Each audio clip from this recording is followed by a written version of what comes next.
Siamo alla Burlesca questa sera, ma con un menù d'eccezione. Ci avviciniamo alle feste e ovviamente nelle feste il dolce è il re della tavola.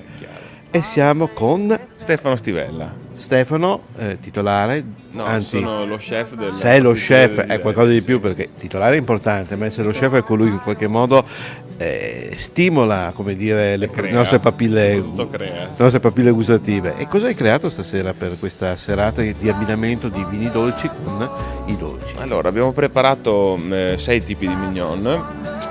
Partiamo dalla prima, che sarebbe un classico bignè con la crema chantilly. Il secondo pasticcino che abbiamo messo è un pasticcino alla mandorla, tipico della zona pugliese.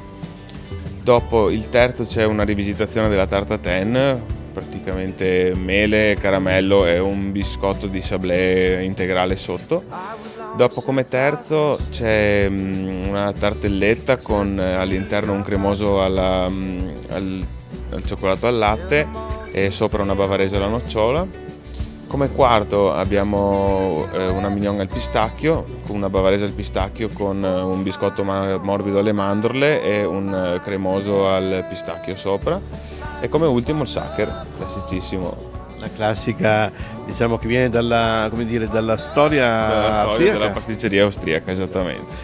E naturalmente però voi in questo periodo fate tantissimi panettoni, giusto? Sì, esattamente. Noi l'anno scorso siamo venuti a trovarvi, Esatto, sì. ma quest'anno completeremo la visita e li vedremo sfornare, giusto? Anche sfornarli, C'è qualche sì. novità in particolare oppure avete lavorato sempre sulla tradizione? Ma lavoriamo sia sulla tradizione che sulle specialità.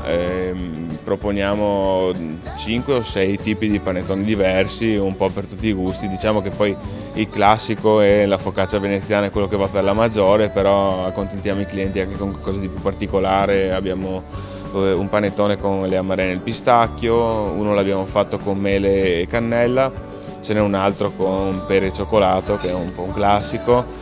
L'ultimo che abbiamo fatto quest'anno nuovo sarebbe pesche e cioccolato bianco. Accidenti, veramente da provare.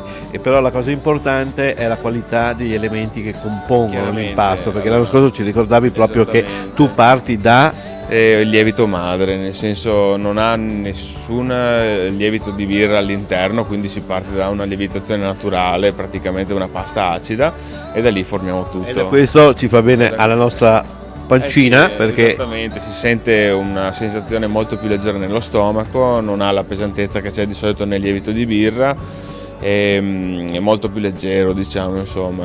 quindi a questo punto appuntamento nella pasticceria, andremo a vedere, a sfornare quest'anno veramente i panettoni per voi, per cui continuate a seguirci, prossime puntate, panettone.